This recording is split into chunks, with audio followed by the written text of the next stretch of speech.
Alors, petit tuto pour vous faire voir l'assemblage de la bague sur la roue que vous avez dessinée.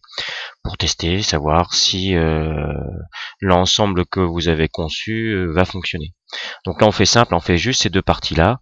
Vous ferez l'assemblage total après. Donc là, j'ai ouvert mes deux fichiers, la bague que j'ai mis dans commun. J'ai ouvert la roue que j'ai conçue, donc ouvrez votre roue. Et ensuite, on va faire nouveau. Assemblage, parce que ce n'est plus une pièce, mais c'est un assemblage. Et donc là, je vais avoir une fenêtre qui s'ouvre, où là, j'ai mes différents éléments. Donc là, je vais commencer par la roue, qui est plus grande. Je clique. Ensuite, je vais cliquer sur insérer un composant, parce qu'il nous manque la bague. Donc je vais aller chercher cette bague, que je mets ici. Là, je vais m'orienter pour voir un petit peu ce qu'il en est. Donc là, j'aimerais bien mettre cette surface-là dans l'alignement de la surface de la bague. Donc on va commencer par le dessous. Donc j'enlève ma rotation. Donc là, je vais choisir ma bague. Je vais choisir le mot contrainte. Ça va être une contrainte. Je vais me déplacer et je vais aller cliquer sur la surface sur laquelle, donc j'enlève ma rotation de vue. Et donc là, je clique sur ma surface sur laquelle je veux aligner la surface de la bague.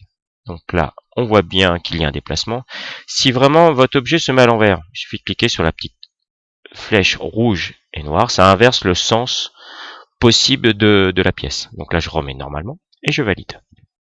Donc là, c'est bien beau, on a aligné deux surfaces, mais ma bague n'est toujours pas, on va dire, centrée par rapport à ma.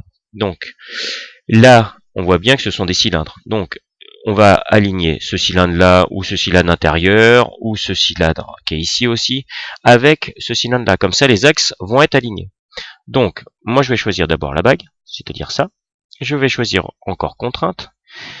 Et donc là, je vais choisir mon gros cylindre de ma roue qui est ici. Et je valide. Et donc là, il va venir mettre en coaxial, hein, c'est ce que ça veut dire, il va aligner les axes de mes deux cylindres. Et donc là, je valide. Et donc là, je peux contempler mon assemblage et voir ce que cela donne. Déjà, dans un premier temps, on voit que là, le diamètre de trou que j'ai fait est quand même assez juste. Donc, pour aller peaufiner les choses, donc je peux enregistrer mon enregistrement donc d'assemblage déjà, mais je peux aussi l'enregistrer en Hydrowin, c'est-à-dire maquette numérique que nous avons beaucoup utilisé depuis la 6e.